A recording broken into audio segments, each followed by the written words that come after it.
इससे बड़ी बेइज्जती किसी खिलाड़ी की हो नहीं सकती जो इस सरकार ने करने का काम किया। किसान परेशान, किसान आज सड़कों पे बैठा है, नौजवान घर के अंदर बैठा है।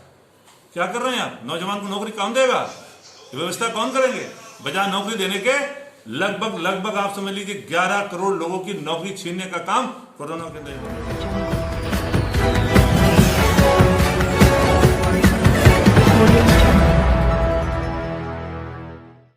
सपा के पूर्व विधायक सुल्तान बेग आज जमकर बरसे भाजपा की सरकार पर। बेग बोले झूठ बोलते हैं यह लोग। नमस्कार, आप देख रहे हैं खबर बुलंद भारत। बरेली से सैयद शाहरुख अली की रिपोर्ट। योगी और मोदी बार बार जनता को एहसान जता रहे हैं कि उनकी सरकारें राशन फ्री दे रही है। वहीं मुख्यमंत्री व प्रधानमंत्री लगातार सरकारी धन से प्रचार प्रसार कर रहे हैं कि कोरोना की वैक्सीन फ्री लगाई जा रही है और उत्तर प्रदेश में योगी सरकार ने खूब किया विकास। लगातार बेहतर कानून व्यवस्था के भी गीत गाते हैं। योगी और मोदी के इन सभी गीतों का जवाब देते हुए समाजवादी पार्टी के मीरगंज विधानसभा के पूर्व विधायक सुल्तान बेग जमकर बरसे। उन्होंने साफ कर दिया, जनता का पैसा जनता को वापस देना, जनता पर कोई एहसान नहीं किया है। आज समाजवादी पार्टी के पूर्व विधायक सुल्तान बेग ने योगी और मोदी पर बरसते हुए कहा, 2022 की जो चुनाव की तैयारी है, वैसे तो मैं 5 साल तैयारी करता हूँ।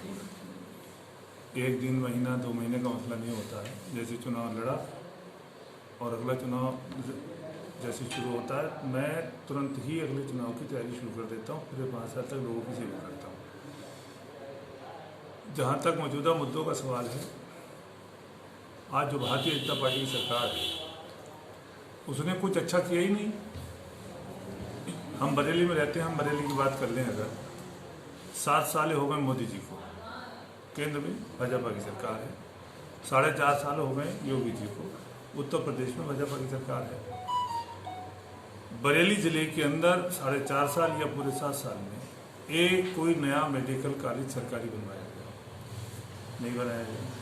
एक कोई सरकारी इंजीनियरिंग कॉलेज बनाया गया नहीं, बनाया गया। एक कोई सरकारी अस्पताल नया बनाया गया नहीं, बनाया गया।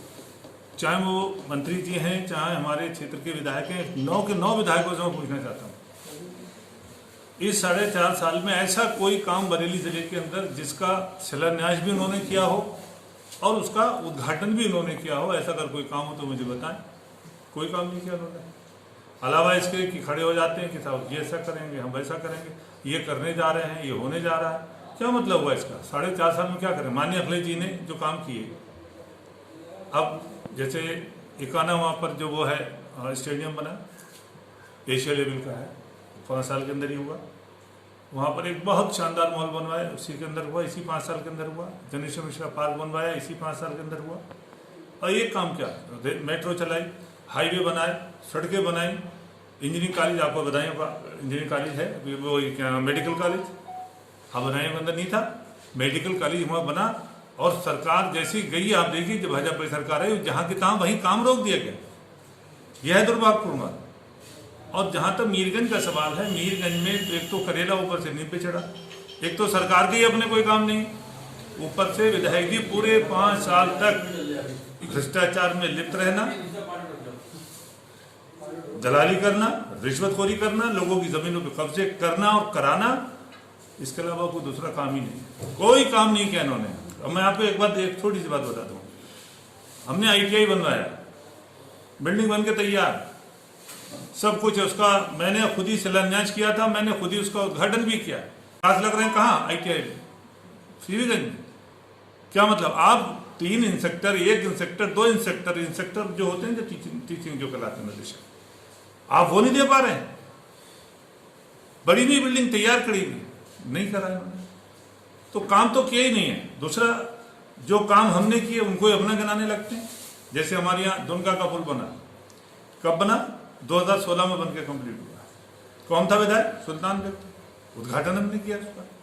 उसके आगे सुगडिया का पुल था, मेरे ही विधायक था जब मैंने उसका उद्घाटन शिलान्यास किया। मैं ही विधायक था जब उसका उद्घाटन 16 के लास्ट, बल्कि 17 में जब इलेक्शन शुरू हुआ, थोड़े दिन पहले ही मैंने उसका उद्घाटन भी। उससे ही आगे एक मतलब सिर्फ 3 किलोमीटर पे मैंने 3 पुल बनवाए। एक बरम देव वहां पड़ते बिहारीपुर से आगे, रास्ता पूरी तरह से बनता, उस पुलिया को बनवाने। और जहां तक ये इतना बड़े पुल की बात करते हैं, ये बीजेपी के लोग श्रेय लेना चाहते हैं, ये जो गोरा पे जो पुल बना, उस वक्त मैं विधायक था यहाँ से, मीरगंज से, और RK शर्मा थे आंवला से। हम दोनों के मिले जुले प्रयास से बहन मायावती जी की सरकार थी, उस वक्त उसका शिलान्यास हुआ। 90% काम हो गया और 10% काम करने के लिए इनको 10 साल लग गए और अभी भी अप्रोच रोड बनी नहीं है, चालू हुआ नहीं है। और अभी उस दिन पहुंच गया डीसी वर्मा, पहुंच गए वहां पर संतोष जी कि हम उसका उद्घाटन करें। काय का उद्घाटन करें जब से चल ही नहीं रहा अप्रोच रोड, और वहां से लेके अप्रोच रोड बनेगी बाकायदा हरूरी तक, दोनों तरफ एनक्रोचमेंट है, चौड़ीकरण होता है, कुछ नहीं किया, लेकिन फर्जी अपना काम दिखा देते हैं।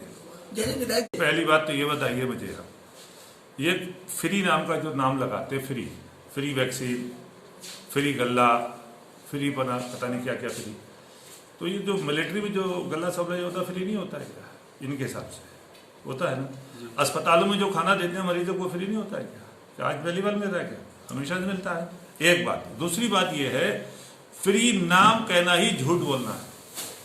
हम एक बीड़ी खरीदते हैं, गांव के अंदर रहते हैं, एक बीड़ी खरीदते हैं, उसका टैक्स देते हैं, और वो टैक्स इकट्ठा होकर थोड़ा सा बीड़ी की, मैंने एक मिसाल दे दी, कोई भी चीज खरीदते हैं टैक्स के माध्यम से, वो सरकारी खजाने में जाता है, और सरकारी खजाने के माध्यम से विभिन्न योजनाएं, सरकार कोई भी हो, सपा की सरकार हो, भाजपा की सरकार हो, कांग्रेस की सरकार हो, किसी की भी सरकार हो, तो वही पैसा जो हम देते हैं टैक्स के माध्यम से, जनता का पैसा जनता को वापस करने वाली बात होती है। ये कहां से फ्री दे देते हैं? मैं पूछना चाहता हूं योगी जी का कौन सा फार्म, मतलब पैसा हमारा, हम ही को वापस करने की बात करते हैं। हमारा पैसा है तो हमारे कर्जदार हो, और हम कह रहे फ्री दे रहे। फ्री देना ही झूठ बोलना है, और उससे बड़ा झूठ कोई हो नहीं सकता कि फ्री वैक्सीन दे रहे हैं। काहे की फ्री वैक्सीन दे रहे हैं? हमारा पैसा है, हमने दिया है टैक्स के माध्यम से। हम जूता खरीदते हैं, कपड़ा खरीदते हैं, हम अपना कुछ भी चीज खरीदते हैं, उससे टैक्स जाता है, टैक्स सरकारी खजाने में जाता है, जो विभिन्न योजनाएं होती हैं उसमें पैसा खर्च है। दूसरी बात, और बहुत सारी मिलिट्री में पैसा जाता है, साथ सब कुछ फ्री, अपने हिसाब से कहते हैं, देते हैं क्या नहीं देते? जो जनता का पैसा है वो सब जगह खर्च होता है, इनके किसी के बाप का नहीं। आज जो आपके क्षेत्र में हमने जानना चाहा, तो लोगों का मानना है कि आप जनता के मसीहा हैं, ये क्या मामला है? आपको इस दर्जे पे कैसे जनता देख रही है? नहीं, मसीहा तो मैं नहीं हूं, लेकिन सेवक हूं, और जनता की, अभी आपने देखा भी यहाँ पर, मैं आज बिना नहाए बैठ गया यहाँ पर, सुबह 6 बजे लोग आ गए। लोग दुखी हैं, लोग परेशान हैं। कभी जब मैं विधायक था, सरकार में रहा, मैं सपा की सरकार में भी रहा, बसपा की सरकार में रहा, थोड़े दिन मौका मिला, कभी इतना आदमी नहीं आता था। अब क्यों आ रहा है? इसलिए कि जो क्षेत्रीय विधायक है वो काम नहीं करता, क्षेत्रीय हमारा एमपी है वो काम नहीं करेगा, लोगों की बात सुनेगा नहीं।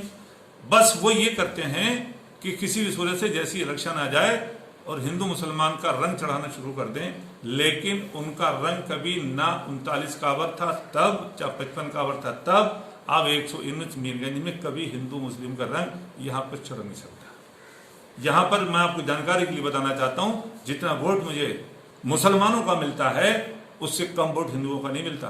बराबर का वोट हिंदू भाई डालते हैं, और हर जाति, हर बरादरी, हर धर्म का वोट हिंदुओं को मुझे देने का काम करते हैं। बात क्या है? मोहब्बत क्यों पैदा हो जाती? मसीहा का मतलब क्या है? मोहब्बत पैदा करना। मोहब्बत क्यों हुई? जैसे मैंने आपको बताया, आज रेतीपुरा है गाँव, मैं वहां जा रहा हूं अभी, वहां पर सांड ने मार दिया, जो योगी जी के सांड घूम रहे हैं, एक किसान को मार दिया। और वहां तक ताज्जुब की बात है, आज 22-23 दिन हो रहे हैं, 24 दिन हो रहे हैं, अभी तक विधायक वहां गया नहीं, मंत्री वहां गया नहीं, जवान मौत हुई है। सरकार की तरफ से मदद होना चाहिए थी, और हम रखेंगे मांग, सरकार से कहेंगे 10 लाख रुपए की कम से कम उसको मदद दी जाए, और सरकार अगर शासन प्रशासन की तरफ से अगर उसको मदद नहीं हुई तो हम तहसील को घेरने का काम करेंगे, धरना करेंगे, प्रदर्शन करेंगे, और मजबूर करेंगे इस बात के लिए उसके परिवार को हर हालात में 10 लाख रुपए मुआवजा मिलना ही मिलना चाहिए। क्यों नहीं मिलना चाहिए? उसका क्या कसूर है? और ऐसी घटनाएं लगभग 1 साल के अंदर, जिसने 32 लोगों को, कई लोग तो मार दिए और कई 32-36 लोग घायल हो गए। और इतना नहीं कर सकते कि उस सांड को पकड़वा के, ये डीएफओ से कहते हैं कि उसको पकड़वा के जंगल। नेताजी ने कहा कि एक्सीडेंट में कुछ, जैसे ये नहीं कि मोटरसाइकिल से कोई मर गया उसको एक्सीडेंट मान लिया, उसको पैसा मिलेगा। किसान की बात है, किसान अगर डूब के मरेगा तब भी उसको पैसा दिया जाएगा। सरकारी जो 5 लाख रुपए की धनराशि तय करी थी, बात समझते हैं? जिसको सांप काट लेगा उसको भी वो मुआवजा दिया जाएगा, जो पानी में डूब के मरेगा उसको भी वो मुआवजा दिया जाएगा, जो पेड़ से गिर के मरेगा उसको भी वही मुआवजा दिया जाएगा, जो एक्सीडेंट में मोटरसाइकिल या ट्रक या बस के अगर मारा जाता है तो 5 लाख रुपए दिया जाता है, तो वो मुआवजा उनको भी दिया जाएगा। ये समाजवादी पार्टी सरकार में नेताजी ने व्यवस्था की थी, लेकिन जब से ये सरकार आई है इन्होंने सारी व्यवस्थाएं खत्म कर। ने 67 लाख आदमी मर गया, 67 लाख कोरोना मर गया। काय से मर गया? दवा नहीं मिली। काय से मिल गया? बेड नहीं मिला। और सबसे बड़ा दुर्भाग्य है कि उसको ऑक्सीजन नहीं मिली। और यहां का सबसे बड़ा नेता उत्तर प्रदेश का कहता है कि हमारे यहां ऑक्सीजन की कमी से कोई मौत नहीं हुई। आप मुझे बताइए, लोग बैठे ही बेवकूफ हैं क्या? क्या पत्रकार साथियों कान नहीं, आंखें नहीं है क्या? और मुझे तो शिकायत है आप लोगों से, जिस दिन ये बयान अगर मुख्यमंत्री ने दे दिया या बयान केंद्र के मंत्री ने दे दिया, उस दिन ये इसको पूरे हिंदुस्तान में ये खबर चलना चाहिए थी कि ये सरकार झूठ बोल रही है। और इससे बड़ा झूठ कोई हो ही नहीं सकता कि ऑक्सीजन के बगैर। हम खुद दो चार हुए, एक बार हमारे क्षेत्र में दर्जनों मौतें हुई, दर्जनों सैकड़ों लोग मर गए, हमारे क्षेत्र में मर गए। और हम विधायक होने की वजह से, विधायक हैं हम, और हमने खुद मतलब विधायक होकर मैं सीबीगंज में लाइन में लगा। एक ओम प्रकाश है हमारे कुछ का, उसका बेटा 22 साल का लड़का, उसको कोरोना हुआ, उसको ऑक्सीजन नहीं मिली। मैं खुद 2 दिन तक लगातार वहां गया, तीसरे दिन जाके मुझे खुद लाइन में लगा तो एक सिलेंडर उसको मुहैया कर पाया।